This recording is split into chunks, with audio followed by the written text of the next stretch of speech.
Hello guys, कैसे हैं आप सब। आई होप आप सब लोग अच्छे होंगे। तो आज की क्लास में मैं आपको बताने वाला हूं चैप्टर नंबर 7 के कीवर्ड एंड एक्सरसाइज के सॉल्यूशन बताने वाला हूं। तो चलिए बिना समय गंवाए स्टार्ट करते हैं। कीवर्ड की मीनिंग बताऊंगा, देन आपको मैं बताने वाला हूं एक्सरसाइज के सॉल्यूशन।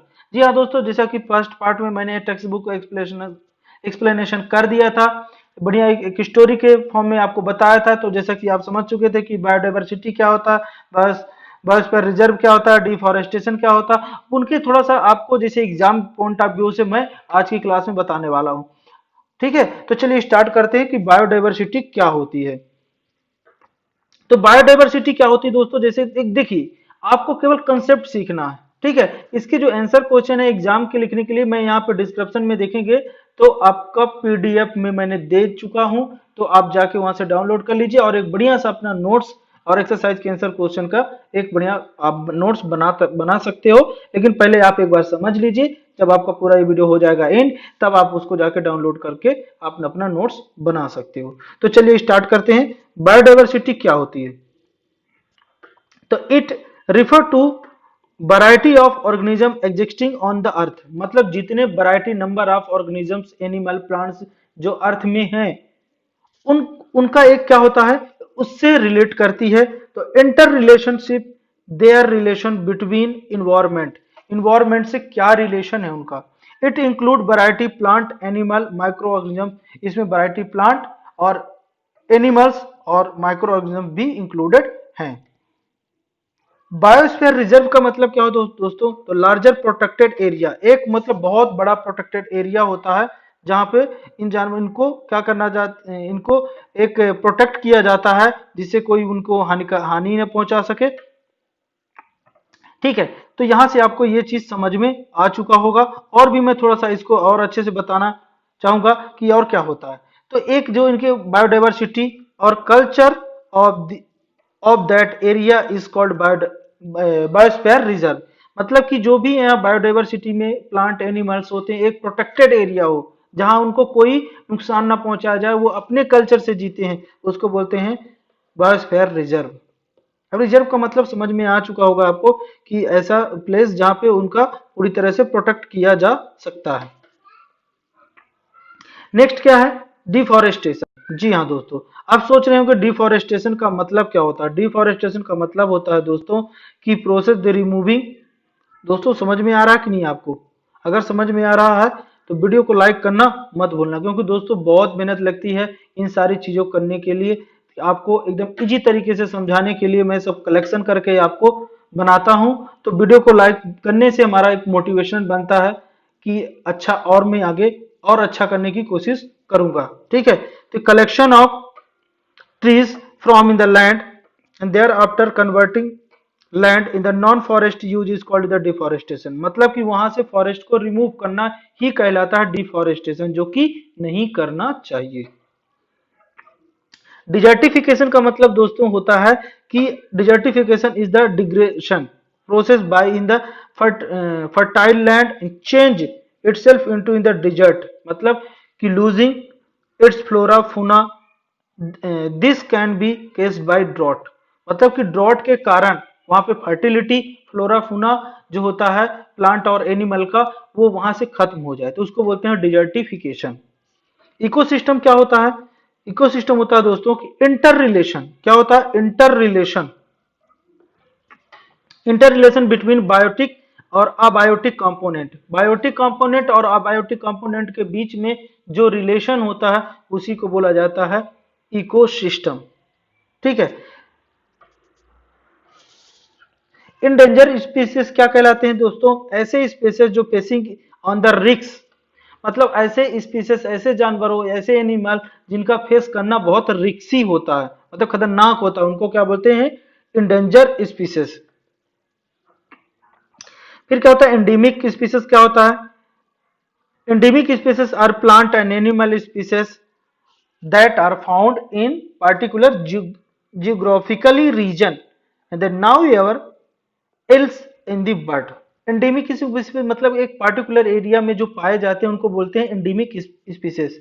एग्जिस्टेंस क्या होता है दोस्तों, इसके the types of animal which no longer exist in earth is called the animals, मतलब कि ऐसे एनिमल्स जो और आगे तक नहीं रह सकते उनको बोलते हैं existing animals. It mean that animal no living member on earth, मतलब कि ज्यादा जीवित नहीं है, मतलब कि वो वहां से खत्म हो रहे हैं।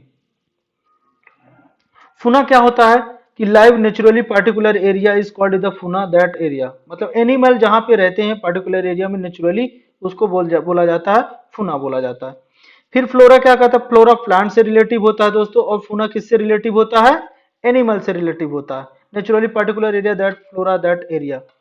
मिग्रेटरी वर्ड क्या होता है दोस्तों, जो मैंने बताया था, जैसे इससे पहले पहले वाले पार्ट में अगर आपने देखा होगा तो आप देख सकते हो कि प्लेलिस्ट में इसका पहला पार्ट का वीडियो डाला हुआ है, ठीक है।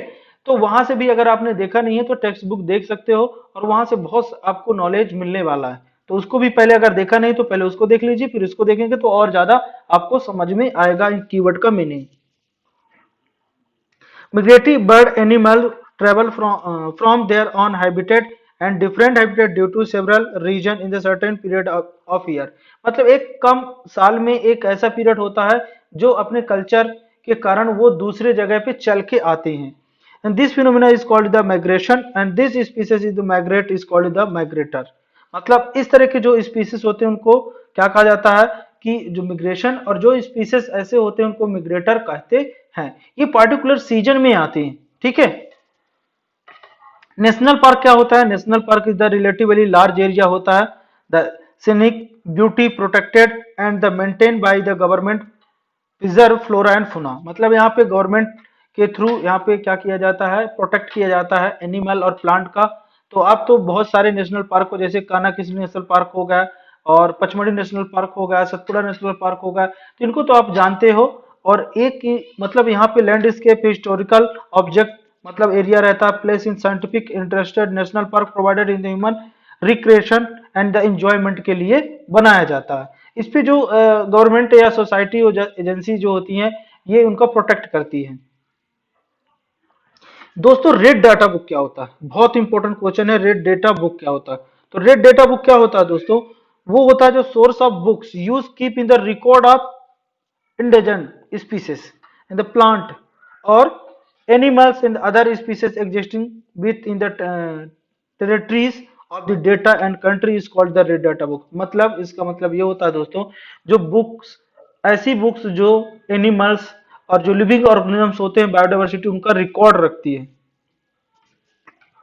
रिफॉरेस्टेशन का मतलब होता है planting of animal area and forest, मतलब प्लांटिंग करना, ट्रीज का प्लांटिंग करना, मतलब planting of trees in the area which in which forest were destroyed is called reforestation. मतलब जिसको हम क्या, जहां पे डिस्ट्रॉयड हो चुके हैं वहां पे नए पौधों को लगाना ही रिफॉरेस्टेशन कहलाता है।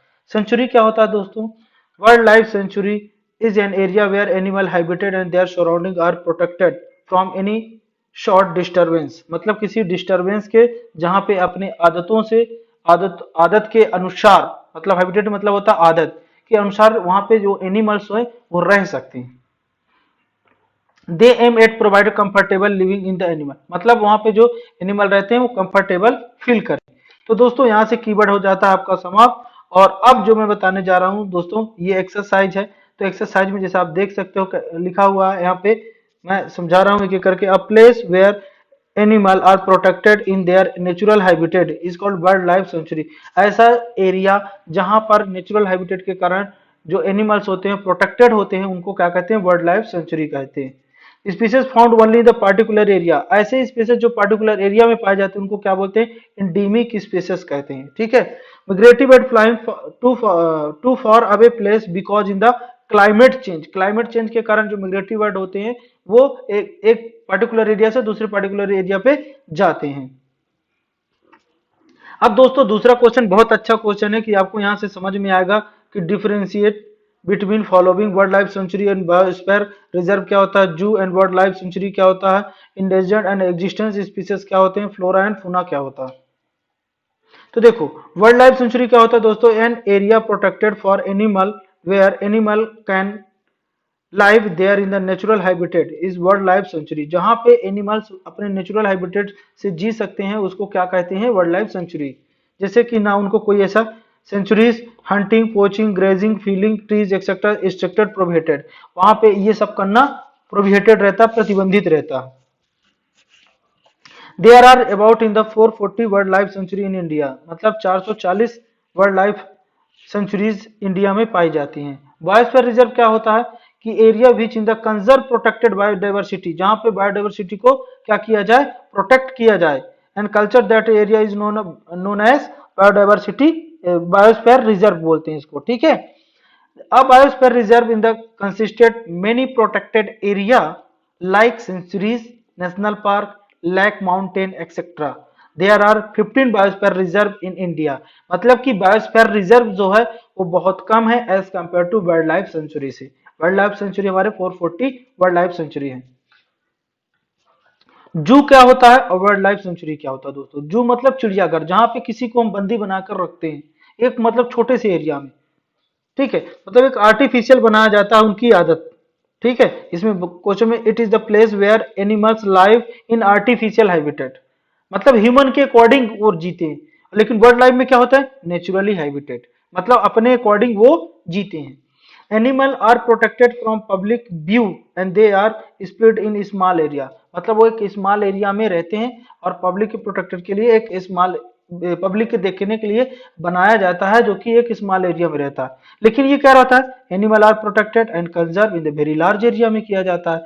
And area are prohibited in the hunting, grazing and felling trees, मतलब वहां पे पेड़ पौधों को काटना, जानवरों को मारना, घास को खाना, मतलब काटना। ग्रेजिंग मतलब होता है जो चरते हैं जानवर, वहां से प्रोहिबिटेड रहता है। Endangered species and existing species क्या होता है? तो देखो, ऐसे species which are in the verge of in the extinction which are required to be protected and conserve are known as endangered species होता है। The species which no more existence on in the earth, मतलब अब पूरी तरह से वो खत्म हो रहे हैं, ज्यादा नहीं है, तो उनको बोलते हैं एग्जिस्टेंट स्पीसीज। एग्जाम्पल जैसे डायनासोर अब नहीं रह गए, टाइगर, वाइल्ड लाइफ, बुफेलो वगैरह, ये सब आते हैं। फ्लोरा एंड फूना क्या होता है दोस्तों? फ्लोरा मतलब plant life occurring in an area is known as flora, और फूना मतलब होता है एनिमल लाइफ, जैसे साल, टाक, मैंगो, जामुन, सिल्वर, अर्जुन एक्सेट्रा फ्लोरा में आते हैं। फूना में क्या होता है, लेपर्ड हो गया, चीतल हो गया, वर्ल्ड डॉग हो गया, वल्फ हो गया, ये सारे चीज आते हैं, ठीक है। अब क्वेश्चन आता है discuss effect in deformation deforestation on following. देखो इसके बारे में क्या होगा, डिफॉरेस्टेशन होगा तो क्या इफेक्ट आएगा वाइल्ड लाइफ, एनिमल में, इन्वायरमेंट में, village, rural, urban, earth and next generation में। तो देखिए यहाँ पे वाइल्ड लाइफ एनिमल, जो वाइल्ड एनिमल्स होते हैं उनके में क्या होगा, उनकी हैबिटेट क्या हो जाएगी, डिस्ट्रॉयड हो जाएगी डिफॉरेस्टेशन के कारण। Without natural habitat animal the left with no place live in the breed. As the result, and many animals are at the average, sorry, at the verge extinction. मतलब ये कह रहा है कि अगर डिफॉरेस्टेशन दोस्तों कर देते हैं तो वहां पे एनिमल अपनी आदतों पे जीवित नहीं रह पाएंगे, जिसके कारण वो प्लेस छोड़ के जाने लगेंगे। इन्वायरमेंट में क्या इफेक्ट पड़ता है डिफॉरेस्टेशन से दोस्तों? तो ग्लोबल वार्मिंग बढ़ जाती है, carbon dioxide not observe by the plant, plant के थ्रू ऑब्जर्व नहीं हो पाती है, get accumulated in the atmosphere, it has the adverse effect on our ecosystem, हमारे इकोसिस्टम में बहुत गहरा प्रभाव पड़ता है। एटमॉस्फेयर का टेम्परेचर बढ़ जाता है जो हमारे लिए हानिकारक होता है। विलेज, रूरल जो एरिया होते हैं वहां पे क्या होगा, large depend in the forest, fuel से ज्यादा तो हम लोग डिपेंड रहते हैं, फ्रूट्स वगैरह, ठीक है। और deforestation has in the reduce there in the resource, कम हो जाएगा। फिर अनहैबिटेड, यूनी हैबिटेट क्या होता है, यूनी हैबिटेट जो होते हैं animals are also in the danger for in the villager में हो जाएंगे। सिटीज में क्या होगा, अर्बन एरिया में cities are not directly affected in the deforestation, directly effect नहीं होगा लेकिन इनडायरेक्टली वो भी अफेक्ट होगा। But change in the climate result in the calamities like flood and drought which are effect in the cities also lead in the global warming, ठीक है। Directly नहीं होगा लेकिन इनडायरेक्टली जरूर होगा, क्योंकि जो अगर देखा जाए तो रूरल एरिया से ही तो वहां पे आता है, फूड आता है, और जो भी चीजें होती हैं खाने पीने की, वो सारी चीजें कहाँ से आती हैं, रूरल रूरल एरिया से आती हैं, तो वहां पे भी इफेक्ट होगा, और सबसे बड़ा ज्यादा इफेक्ट होगा ग्लोबल वार्मिंग का। अर्थ में क्या प्रभाव पड़ेगा डिफॉरेस्टेशन से? फर्टिलिटी लैंड की कम हो जाएगी, डिजर्ट हो जाएगा, natural climatic flood and drought आने के चांसेस ज्यादा रह जाते हैं, and climate of the earth has been change due to deforestation. Next generation में क्या इफेक्ट पड़ेगा? Affected our climate very much and the many species are the verge existence in the because deforestation some species already existence, मतलब बहुत सारे species खत्म होना चालू हो जाएंगे। Next generation not may not be able to see the many beautiful, जो भी अट्रैक्टिव फूना और फ्लोरा रहेंगे वो खत्म हो जाएंगे, उनको देखने के लिए नहीं देख पाएंगे वो लोग। It may have in the suffer from the effect of global warming, no fuel and no paper, बहुत कम हो जाएगा ये। The top layer of fossil fuel में क्या हो जाएगा? तो if in the top layer soil in the expose will in the wash away in with water, मतलब वाटर के थ्रू जब बारिश होगी तो ऊपर की जो लेयर होती है वो क्या रिमूव हो जाएगी, and the removal top layer will gradually converted fertility land into desert में कन्वर्ट हो जाएगा। Moreover the soil wash away with water will be deposited in river में चली जाएगी, bed resulting in the decrease depth river हो जाएगा, मतलब जो गहरी रहती है वो बहुत ज्यादा नुकसान हो जाएगा उस पर, and change in float and with in the increasing many float आने के चांसेस हो सकते हैं दोस्तों। अगला क्वेश्चन है, आंसर ब्रीफ में देना है कि why should be conserve biodiversity, क्यों बायोडाइवर्सिटी को कंजर्व करना चाहिए? कंजर्व मतलब होता है सुरक्षित। देखिए दोस्तों, सबसे पहले होता है इंपॉर्टेंट कि आपको क्वेश्चन समझ में आना चाहिए। अगर आपको क्वेश्चन समझ में आ जाएगा तो उसका आंसर आप लिख सकते हो। ऐसा नहीं कि आप इसी को लिखें, आप अपने विवेक से भी लिख सकते हो, अपने मतलब जो समझे हो आपने टेक्स्ट बुक में उससे भी लिख सकते हो। एक तो ये मैं बता रहा हूं कि ऐसा आप लिख सकते हो। We should in the conserve biodiversity because it very important for in the all living organisms and for environment. देखो, बायोडाइवर्सिटी जो होती है वो लिविंग ऑर्गेनिजम्स और इन्वायरमेंट के लिए बहुत जरूरी होता है। It should be conserve biodiversity safe and from in the becoming existence, मतलब जो यहाँ से दुनिया से जा रहे हैं, खत्म हो रहे हैं, जाने का मतलब खत्म हो रहे हैं दोस्तों, तो वो बच जाएंगे। फिर दूसरा क्वेश्चन है, protected forest are also not completely safe for in the world life animal why. तो देखो, जो प्रोटेक्टेड होते हैं कंप्लीटली सेफ नहीं होते world and because in the posture have in the found access in these area killing animal and there is a need to make restricted rule against poaching and the tree trespassing, मतलब होता है कि वो वहां पे मतलब लोगों को जो वहां पे पकड़ते हैं जानवरों को, तो वहां पे रिस्ट्रिक्ट कर देना चाहिए जिससे कि जानवरों को नुकसान ना हो।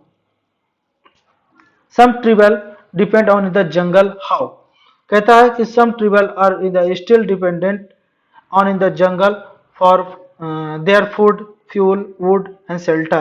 They live in forest and they dependent on them. फिर नेक्स्ट क्वेश्चन क्या है कि what are cause and the consequence deforestation, क्या कारण है, क्या कारण है कि लगातार पेड़ों की कटाई हो रही है? तो the main case in the deformation growing in the urbanization and industrialization, the need and the some more land and the resource have lead to the cutting down of forest, मतलब ज्यादा इंडस्ट्रियलाइजेशन होता जा रहा है, urbanisation हो रहा है, जिसके कारण से पौधों को कटाई की जा रही है। The consequence deforestation are desertification natural calamities, अगर ज्यादा से ज्यादा अगर लगातार डिफॉरेस्टेशन होता जाएगा तो क्या हो जाएगा, नेचुरल क्लाइमेटीज एंड डिजर्टिफिकेशन धीरे धीरे रिड्यूस हो जाएगी, मतलब डिजर्टिफिकेशन हो जाएगा, नेचुरल क्लाइमेटीज कम हो जाएगी। It has in the rendered many species plant and animal in the unprotected या unconserved हो जाएंगे। रेड डेटा बुक क्या होता है दोस्तों? तो जैसे पहले कीवर्ड में मैंने बता चुका हूं कि all endangered animals and plant different record book maintained for in the endangered animal and endangered plant, मतलब जो प्लांट है हमारे यहाँ पे हैं और जो प्लांट हमारे यहाँ से धीरे धीरे खत्म हो रहे हैं उनका सबका रिकॉर्ड है रेड डेटा बुक में। फिर नेक्स्ट क्वेश्चन है दोस्तों last, what do you understand by term in the migration? Migration मतलब क्या होता है? तो for in the purpose in the breeding in the species purpose in the some species bird animal move from their habitat to some other habitat, कुछ अपने अलग आदतों के कारण जब वहां का क्लाइमेट चेंज हो जाता है तो वो दूसरे जगह मूव कर जाते हैं। The bird move to for away area every during particular time पे आते हैं because climate change and return to their original habitat after some time. कुछ टाइम के बाद वो अपनी जगह पे पुनः चले जाते हैं। This periodical of some species is known as migration कहलाता है। नेक्स्ट क्वेश्चन दोस्तों क्या है, अभी और भी क्वेश्चन है दोस्तों, पूरा कंप्लीट करना है तो अभी जाना नहीं है, थोड़ा सा और है उसको भी पूरा करवा दूं फिर उसके बाद जाइएगा। What happen we go on cutting trees, क्या होगा यदि आप पेड़ को काटेंगे। तो देखो पेड़ को काटे क्या होगा, cutting the trees, if we go on cutting trees rainfall and fertility of soil will be decrease हो जाएगी, the change in natural climate is will be increase हो जाएगा। ठीक है, मतलब जलवायु मतलब अलग अलग टाइप्स की हो जाएगी, कहीं ज्यादा गर्म हो जाएगी कहीं कम हो जाएगी। It will be lead to decrease water holding capacity कम हो जाएगी, will soil which will result in flood आने के चांस हो सकते हैं, animal life will also in the affected हो सकता है। We habitat of an animal is disturbed, देखो इसमें बहुत अच्छा क्वेश्चन है दोस्तों कि एनिमल के आदतों को डिस्टर्ब नहीं करना चाहिए, क्यों, तो अगर उनको डिस्टर्ब कर दोगे तो क्या होगा, तो survival of all animal will become difficulties it there natural habitat is disturbed, मतलब अगर उनके नेचुरल हैबिटेट डिस्टर्ब करोगे तो उनको जीने के लिए बहुत मुश्किल हो जाता है। दे विल नॉट, जैसे देखो दोस्तों आप ही अगर रह रहे हो और अगर आपको बंदी बना लिया जाए तो आप जैसे अपने आदत से जीते थे तो आपको भी बहुत टफ लगेगा, वैसे एनिमल को भी लगता है दोस्तों। ठीक है, तो they will not have any space to live and the breed, as a result they will not survive. ठीक है, also because of scarcity of flow food animal have started wandering in the nearby village and the targeting domestic animal as their prey। ठीक है, तो ये उनको नहीं रुकना चाहिए दोस्तों। अगला क्या है आपका 6 नंबर क्वेश्चन दोस्तों कि in order to meet in the ever increasing demand in factory for shelter tree and being in the continually cut it in the justification cut tree such as protected discuss prepared brief in the report।